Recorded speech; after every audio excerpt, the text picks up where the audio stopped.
This week on Midmo J, we're burning the plots and moving some stands.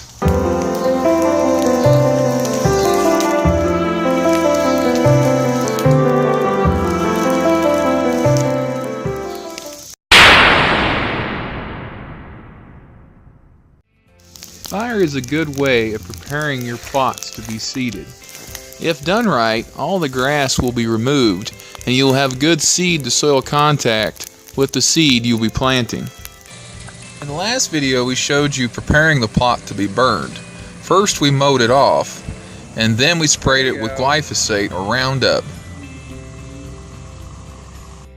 A week and a half later I came back, made a fire break all the way around the plot and set a backing line fire. A backing fire is a fire that is basically backing into the wind direction.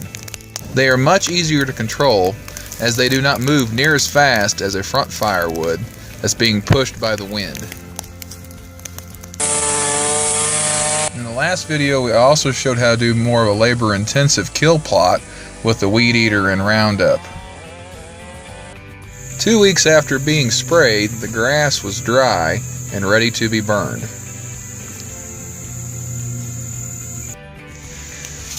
Here is Dylan doing actual work. He said he wanted me to do a video showing him doing work, so it doesn't seem like he doesn't do any work.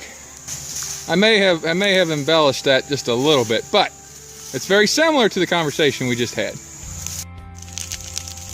What you see is one big pile of dead weeds and grass. There is no wind at all today, so the only way that we could get it to burn is to make it in one big pile. We have got about 90% of what we needed burnt off. And then we need to get what little sticks there are, and then we need to wait and... It's important to note we did take safety seriously.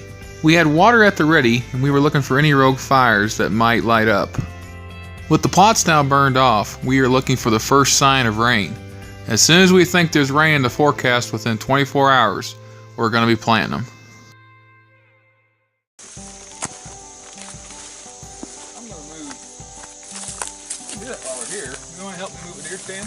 Yeah. Today we're going to be moving this tree stand from a bedding area back through there. We will be moving it to a funnel on a creek crossing right through there. This stand was situated in a bedding area that was productive in the past.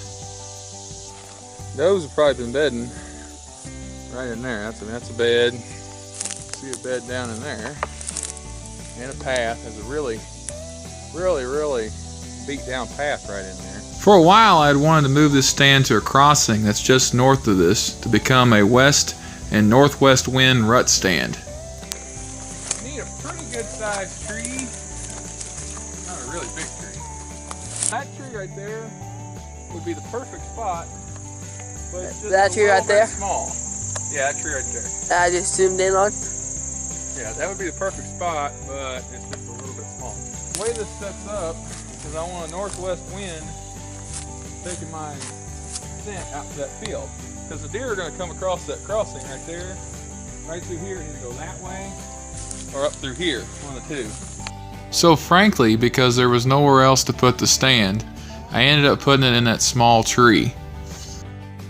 But I'm glad I did put it in that tree, because it's in the absolute perfect spot.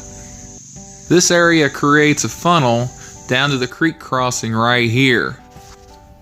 The paths diverge on this side of the creek and present a good 20 to 30 yard shot either left or right of the stand location.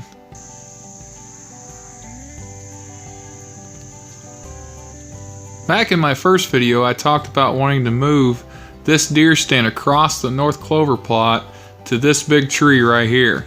The idea being I could both cover the North Clover plot and have a good north-south wind stand.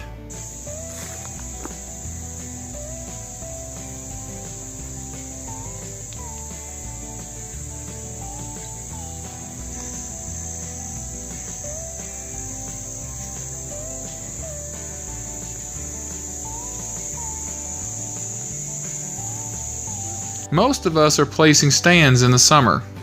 You need to try to view this as you will see this in the fall when placing the stand. Here is the same exact view in summer and in fall. See the difference?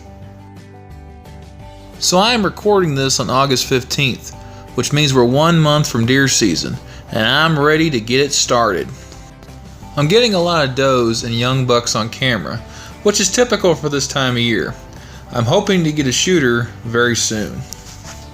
But for now, as always, thanks for watching.